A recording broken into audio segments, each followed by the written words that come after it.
Hello, hello, and welcome to Decaf, a production of the Beacon Center of Tennessee. Taylor and Mark coming at you. Mark from sunny Florida, even though y'all had like tornado-y weather the other night.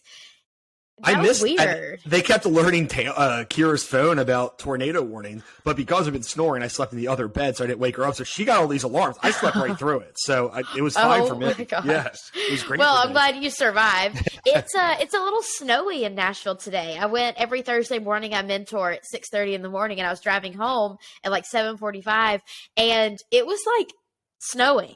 Like, I'm not equipped for this. I'm simply not equipped in my old house. It was built in 1937 for cold temperatures like this. So we'll see what happens as we keep going out throughout the week. This week, we had a big week at Beacon. We released our blueprint for a freer Tennessee. And so let me give some background on this. You've probably heard, if you've been listening to Decaf for a long time, you probably heard me and Mark talk about the listening tour and the focus groups and the statewide poll that we keep referencing that we spent 2022 doing. As a result of all of those things, we came up with an absolute treasure trove of issues that were affecting Tennesseans and that are important to Tennesseans. From that massive load of problems, we narrowed it down to things that we think we can really have an influence on and fix. We put all of those in a blueprint for a freer Tennessee. And what the biggest thing we came away with, and Mark, I'll let you kind of dig into the details, but the biggest thing that we came away with is that Tennesseans want the government to get back to basics. There are so many things that state and local governments do that maybe aren't the role of government. Maybe people don't want, probably all well-intentioned, not going to question anyone's intentions. Do people really want these things? Looks like not from where we're sitting. Mark, what were some of the things in the blueprint that you think are the most impactful?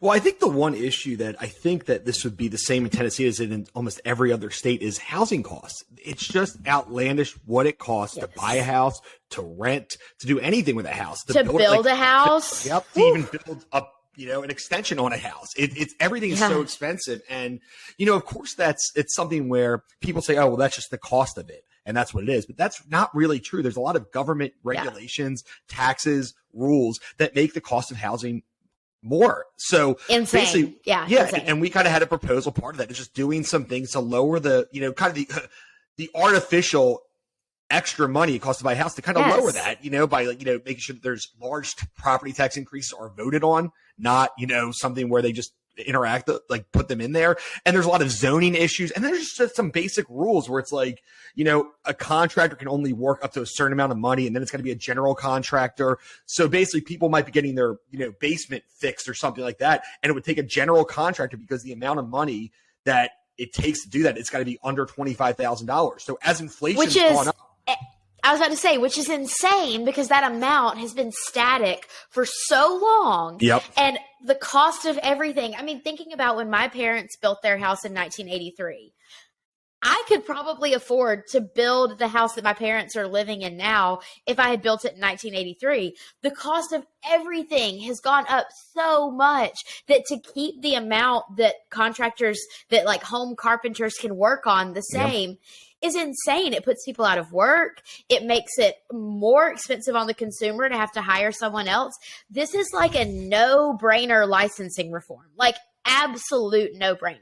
And I don't know who would be against it, because even these general contractors, these are the higher licensed contractors that build houses and stuff, they don't want to be doing kitchens or basements. So they're charging a lot more for it. And meanwhile, the people doing kitchens and basements, they might say, well, with the cost of goods, which has gone up substantially, especially lumber, things like that, they're like, I can't do it for under $25,000. So you have to get a general contractor, which is basically something that general contractors don't want to do, and that is going to cost a lot more money for them to do it. So it's just basic ones. But I mean, housing is just a really big issue. And you got to just have these other issues that come up a lot: education quality, making sure we have the best education. That's a big one. Healthcare access. And then there's a lot with just economic opportunity, because one of these issues that we've seen everywhere is inflation is just going crazy. So a lot of our issues that, we talked about and we went over have to do with inflation. And a lot of it can be caused by the government. Not all of it is, but some of these rules that are rolled back, they can actually help to deal with inflation. I heard Sloan barking back there. I think she agrees. We're going to be looking at a tax that is I think we've walked through this before on the podcast, Mark, correct me if I'm wrong, but it's called the business tax. And it's basically this like itemized tax on every good that is created. And it's a tax on every part of the process of creating a good. So if you think about it, like, let's just use an easy example, like a car. The car manufacturers are taxed on like things like the leather that goes on the seats, the actual part of the steering wheel, the plastic that goes on the dashboard and in the doors, all of these various things the government is taxing car manufacturers for. A big corporation like that can afford accountants to keep on retainer to do it. Think about small businesses and small creators. The business tax is a tax that business accountants won't even touch because it's so crazy and so convoluted, and it's hurting small businesses. And as we still are in recovery mode from the pandemic, we want to enable small businesses. They got the short end of the stick when everything shut down, and they tend to get screwed over by the government more often than not. We want to empower small businesses and creators to create, and working on the business tax and drawing attention to the fact that it exists and it probably shouldn't is a big part of that. So that was one of the big proposals from our Entrepreneurship and Innovation Council that I think was a massive win for us to get. And it's really one of the most unfair taxes because it's every stage of production. So if you don't own the means of production, so if you're making like anything where you don't own every part of the production, you are paying tax on it. And I think the most insane thing about this tax, which makes it, I know this is crazy to say because there's so many unfair taxes.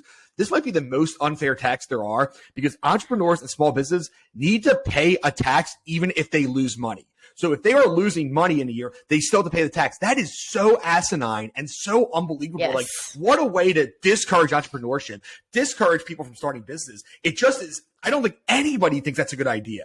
You know, you can argue about when businesses make money, you're going to have discussions about what should their tax rate be, all that stuff. But I don't think anybody thinks businesses losing money should be paying extra in taxes. That's insane. So it's just an unfair rule. It's an unfair rule. And I think that, we really listen to people. And that was the point is we did a statewide poll of like 1,000+ people. We went on listening tours across the state. We did focus groups and we really listen to people. And it's not people who are, aligned with us. We didn't say, oh, here's a bunch of free market people who are doing it. It was all over the map, different age groups, different demographics, different political persuasions, different races. We really tried to do our best to get a full view of what the state of Tennessee thought. And, that was really the impetus for the agenda that Beacon Impact will be working on, is just kind of listening to what people had to say and seeing what the issues that were really important to them are. Because look, we have a lot of issues that matter. Every issue we've worked on in the past 10, 15 years, it matters. It's good policy. It matters. Yeah. But sometimes we're not quite in touch with what the biggest issues are with Nashvillians, Memphians, Chattanooga's, all these people from across the state. We could say, oh yeah, I agree with you, but that's my, 12th biggest issue.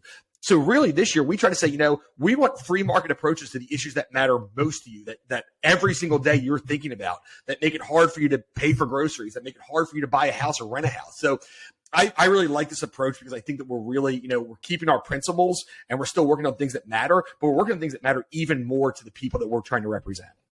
And that's the fun part of our job. I had to go up to the Capitol this week, and I was telling someone, Jordan, Stephanie, Ron, they love going to the Capitol and lobbying legislators. But I love what Mark and I get to do. Specifically me. You get to do it some, but I love getting to talk to people. Just people who have no authority in state government, but there's something that's bothering them. There's something that's bothering all of us. I love getting to talk to those people and help them find the solutions that can really change their lives and livelihoods and incomes and the financial welfare of their family a lot of times. And that's the fun part of my job. That was the fun part of doing the listening tour and the poll and the focus groups. And that's the fun part of putting this blueprint in place to show people we really are working on helping them. Our research team is researching these issues super heavily. And this is going to be something that we work on for years to come. So I am jazzed about this. I'm fired up. And I know you are too, Mark. This has been a big deal. So if you want to see our blueprint, go to beaconcn.org/blueprint. It's all there, and check it out and tell us what you think, because we're pumped about it. You know what I'm not so pumped about, Mark, is knowing that classified documents have been, being used to wipe President Biden's nose. I mean, listen, I'm just going to say this. I was talking about it last night. I'm so glad we're talking about this today. saying that you think classified documents are classified and you honor that is not the same as actually acting like it. One cannot just say, simply because he is the president of the free world, that he respects and honors classified documents. You just can't say it. You got to do it. And the man's not doing it. And I know we weren't here last week because I had COVID. I was so sick. We're back this week. We had to talk about this because this is a bee in both of our bonnets. Mark, do you agree with me that you can't just say, it's like when Michael Scott declares bankruptcy. You can't just say it if it's true. You can't just say, I respect classified documents, and then they're like in your garage, or I don't know. Next to your Corvette, though. It's next to your Corvette. So it's obviously protected. Which one of those is more important, the Corvette or the documents? We don't know. I say he's using them to wipe his nose. I mean, maybe he is with the amount of care and respect that these documents have gotten. Mark, what in the world is happening to America? I know that, and that's the issue. So look, this is another, we talk about this all the time, but this is both, I don't know, I think both parties being completely inconsistent again. Like we see all the time. Obviously, Trump had documents in Mar-a-Lago that were classified, or it seems to be. I don't know all the details of this, but what I do know is that when that happened, almost every Republican defended him and said, you know what, that's, he declassified, whatever excuse he gave, they're like, it's okay because of all these things. And the Democrats, and including Joe Biden, talked about what a threat to national security was and basically how dumb it is. So it really, I don't care the difference in, and I think that this is something the left keeps trying to do is, oh, well, Biden turned them over right away and all this. It doesn't matter. They were classified documents in the wrong place. And for Biden to talk about how irresponsible and basically how dumb Trump was and then do it, that's a huge black eye. And I don't want to hear the party politics of it. I don't want to hear how different it was. I know what Biden's quote was after Trump did it. And basically he just lit into him and said how irresponsible and how could somebody do that? And then he did the same exact thing. So I'm just done with it, and then of course Republicans are jumping on Biden saying, oh, how could you, put our secrets at risk, while they kind of let Trump go. Democrats are saying, oh, it's not a big deal. Look how much better Biden handled this than Trump, which is insane. How is it not a big deal? If it's a big deal for Trump, it doesn't matter how they handled it. It's a big deal or it's not a big deal. And these, again, another issue why people are just done with politics. It doesn't matter. None of these people talking to us have any principles. They have this idea that either, it's bad if the other person does it. If my person does it, I'm going to defend them. And that's pretty much anything. Mm-hmm. It's just, I'm sick of it at this point. And this classified document issue is the way to show kind of how both sides have been so inconsistent. And I mean, I think the person who looks the worst in this is Joe Biden because of how strong of a response he gave to President Trump doing that. And then, he was in the exact same situation. And, people are worried because you have Merrick Garland, who was, appointed by the president, who, I mean, who knows how fair he's going to be about this? Is he going to treat Trump and Biden the same way? I mean, he obviously has, Trump basically stopped him from going to the Supreme Court. And that's true. And Biden gave him a job. So it's hard to tell, but it just is really frustrating. It's dumb. It was dumb that Trump did it. It's dumb that Biden did it. It's really dumb to criticize somebody else on it when you've done the same thing. I don't understand quite Biden's idea. Did he not know that he had? And also at that point, when you're like, oh, Trump is like, I wonder if I have any classified documents anywhere. If I do, I should probably give them back if I kind of forgot about them. No, I completely agree with you. Anytime someone does something stupid, I start to think, am I currently doing that stupid thing? And I'm not even dealing with classified documents. I'm simply talking about, are my car tags renewed or something like that? Like, I'm not even talking about classified documents. A document that has the classification level of being classified doesn't change between presidents or based on what party you're in. It either is or it isn't. And yeah, they need to do some soul searching, which they won't do because they're politicians and they never have to do soul searching. And I could say several other ugly things about that, but I won't. But they'll never do soul searching. And this is going to keep going on forever and ever. The next president, if they're a Republican, probably going to take home classified documents and wipe their nose with those. And then everyone's going to come after, all the Democrats are going to come after them, and the next Democrat president's going to do it. The thing is that in this current digital age, and I think about this all the time, you can't just get away with crap anymore. I mean, there's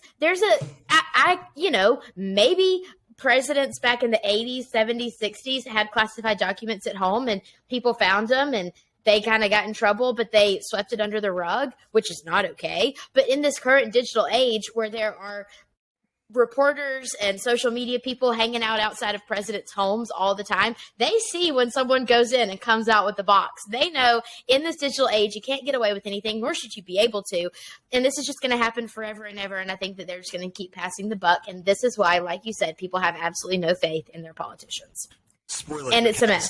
Your tags definitely aren't updated. I don't think they've been in like 4 years last time we talked about it. But it's actually 2 it's actually 2 years. My roommate my roommate texted me over the summer and said, "Hot girl summer activity. We should consider renewing our car tags." It's January and they're still not renewed. Every time I see a cop, I get really nervous because I know I need to do it and I just haven't done it. I hope the cops listening to the show so you can finally pay the price of not renewing your tags. I would say though, outside of what you said, which is all right, it's not even the idea that somebody's doing something wrong, so you should check if you're doing it wrong. It's like, what kind of gall do you have to criticize somebody for doing something wrong that you're also doing wrong? Like, I think Biden looks like such a hypocrite and kind of an idiot doing this. And I'm not saying that he is that. I'm saying that that's what he looks like in this situation. Because absolutely. You look, and again, I'm not saying that one is worse than the other. I'm not saying that Biden or Trump is worse. I don't really care, but it's like, be consistent. And if you're going to really go after somebody, that's the same people that goes after, like, you go after somebody for having an affair and it's like, oh, what a terrible person. It's like, and then 6 months later you find out you're having an affair. It's like, are you kidding me? After all the things that you said to somebody else, you're way worse. I mean, the gall that you must have to do that when you know you're doing the same thing. You're both acting wrong. You're just making a jerk out of yourself by and making it easier. We always talk about, and I talk about this all the time, living above reproach. Don't do anything that someone could come after you for. And that way your testimony and your word makes more sense. Now, every time Biden comes after Trump for having classified documents, I'm going to be like, my brother, look in the mirror, reevaluate. Take a beat and think about what you've done. Also, it's just radical hypocrisy. I mean, I think that the tagline for Decaf. Whoa, what am I doing? Decaf should be calling out hypocrisy everywhere we see it, because that's what we do. We just call it out, and there's so many examples. We do 52 episodes a year, and we never run out of examples of hypocrisy in government, and that's sad. And that's why Beacon exists. So there we go. Let's shift to something a little more fun, maybe, is the NFL playoffs. This is half politics podcast, half sports podcast, which is all that Mark and I know anything about, except for me and pop culture, which he doesn't let me talk about a lot. But I actually have started paying attention to the NFL. Because I'm dating a boy that likes the NFL, and I've always been a college football girl, but I've kind of started paying attention now. The problem is that I only pay attention to the Alabama players in the NFL. And so I think that the entire world hates the Philadelphia Eagles, unless you're a Philadelphia Eagle, but they got Jalen Hurts, Devontae Smith, and I think that I'm pulling for them in the playoffs, Mark. I don't know if that's a good bet. I'm not going to put any money on it because I always lose money when I do this, but that's who I think I'm pulling for this year. Also, because Joe Burrow's LSU, and I can't get on board with that. But what do you think, Mark? Where do you think the money is with the NFL playoffs? I haven't gotten all the games right so far, but just like last year, my 2 Super Bowl finals are still in the playoffs. I had a Bengals-Eagles final. With the Bengals team. I told everyone I knew, I actually told you, I don't know if you did it or not, as soon as the Super Bowl was over, to bet the Bengals. And Justin did. You did tell me. Even Justin RCO did it. I know. 22-1. It made no sense. The Bengals are really good. And for some reason, people just gave it away as some kind of fluke last year. It's not. Joe Burrow is great. Jamar Chase is great. T. Higgins is great. Joe Mixon's great. Their defense has improved. They have a better offensive line. There's a lot of fun things. I really do think that I'm sticking with my prediction. I think it's going to be the Bengals and the Eagles. I still believe that. This is a crazy prediction. They're actually an underdog, but I think the Bengals just actually go and rout Kansas City in Kansas City. I think that they're in the, so and I'm not as confident about who's going to win, but I really think that the Bengals win with Mahomes not 100%. The Eagles 49ers game will be interesting. I think Brock Purdy just is going to make a mistake or two. And the Eagles defense is really good. So I know. I think that, it's hard outside of the Eagles things. I think people, it's like Dallas or all these other, like people just hate Philadelphia. I don't think it's, I think a lot of it's not justified. Some of it is. Of course there's jerk Eagles fans. There's jerk fans everywhere else. Maybe there's jerk fans everywhere. There's maybe more Eagles fans, but still, it's kind of hard not to like the guys on the Eagles team, right? It's hard not to like Hurts. Everyone likes Devontae Smith. I like Miles Sanders. AJ Brown, the former tight end, is on their team. So I think it's, it's not like teams in the past were like, God, those guys are so obnoxious or they're so like the guys on the team. So it's like, right. I don't know. I like this Eagles team. I think it's going to be close. I still stick with I think the Bengals win by 14 this weekend. I'll take the Eagles by 6. And then I think the Bengals win on a game-winning field goal in the Super Bowl. But it's been a great playoff so far. Again, I'm not getting every game right, but I still, for the second straight year, I still have my 2 finalists in it. Although the Bengals were a lot less, they had a lot better odds this year than when I picked them last year. That's true. You know, I really enjoyed this weekend. I was still down with my sickness. And so I watched football. I watched an entire NFL game, and it was the Bengals-Bills game. And one thing that the NFL has that college football does not is snowy games. Yep. I loved watching that game from Buffalo with the snow. And every time it came back from commercial, they had like carved out the lines in the snow. And I thought, how fun of a job would that be to be the person that gets out there and like, you know, like at the baseball games, the ones that grab the little chains and run and scrape over the dirt. I just think that would be a fun job. I know that's not like football talk or anything, but I really did enjoy watching a snowy game and thinking about you're an SEC fan. But college teams play in the snow. Like Michigan and Ohio State play in the snow. Not my teams. I'm saying good teams play in the snow. And my suggestion is, and the thing is SEC teams won't win anymore, but it's like put the national championship game in Detroit in January or put it in Chicago in January. Put it in Canada. Like make it, because I do feel like there's this, you know, I think that there's an advantage for Southern teams or LA teams where it's warmer, where like you get to play there. I want to see, mix it up. Go Florida one year, go, you know, Milwaukee, Toronto. Yeah, I would love that. That would be really fun. The Yukon. Seriously, that would be great. I know. I think that they should do more of that for like the playoff. Like at least put one of the 2 games in the cold.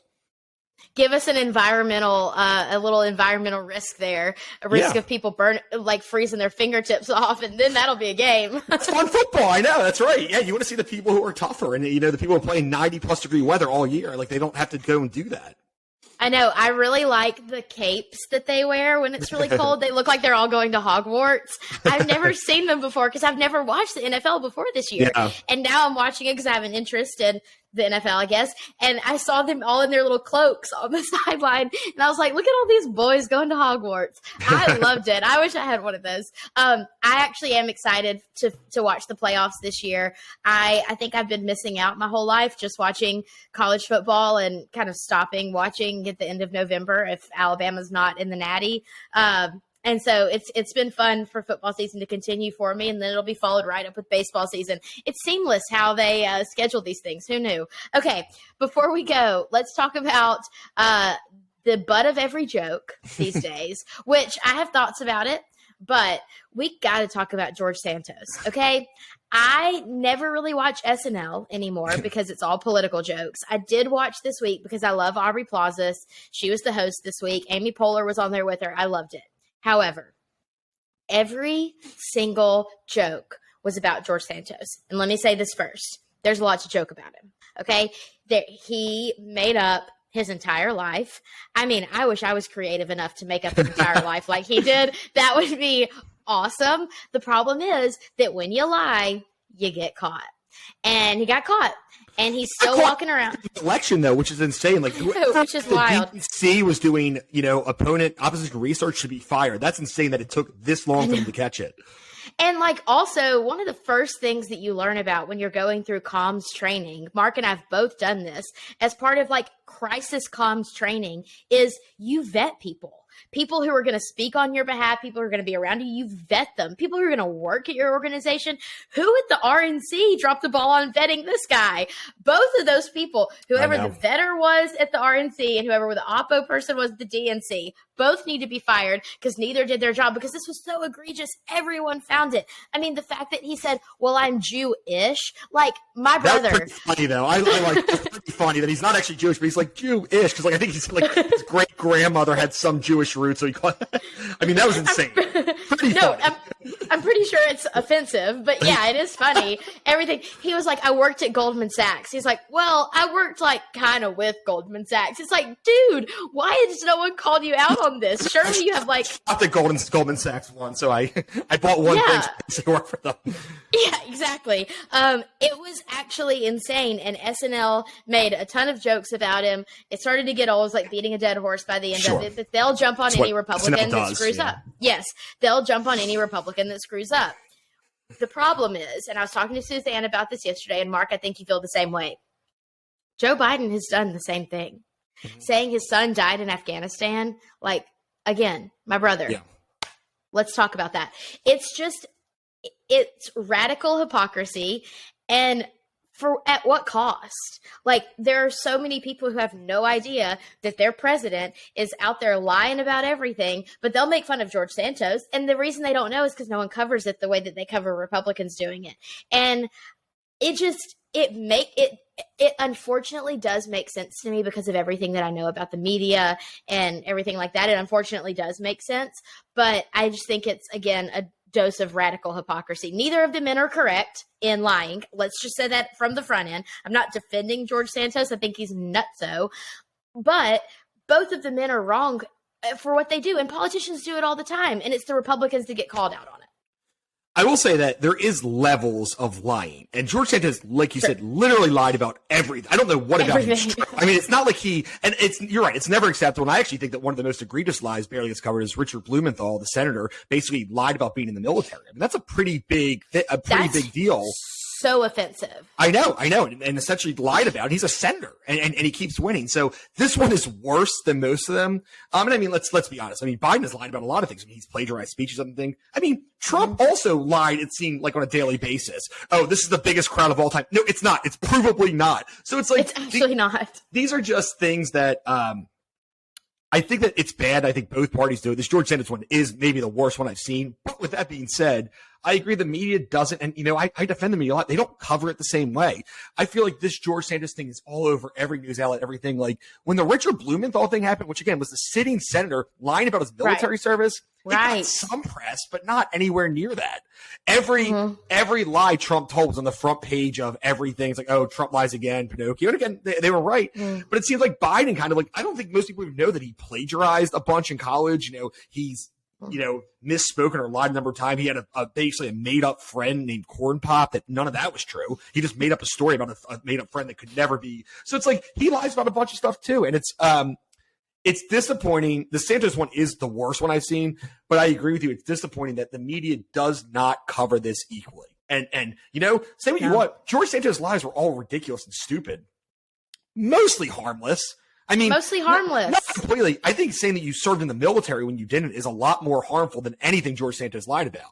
Well, it's also just like so offensive. Yeah. Like, I mean, also Jewish is offensive when you're not. I was going to say, saying you're Jewish is offensive when you're like not Jewish at all. The rest of it just makes him look stupid. And I actually saw that an expert, a body language expert, said that the reason he got away with it for so long was because he dressed well and walked confidently.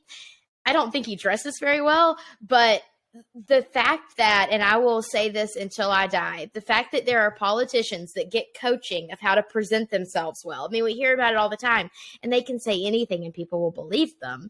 That's scary. And so I always go back to my guy, Ronald Reagan, who always said, trust but verify. I think that's like a thing throughout that we should keep in mind anytime we're talking about politics, no matter what, is trust but verify.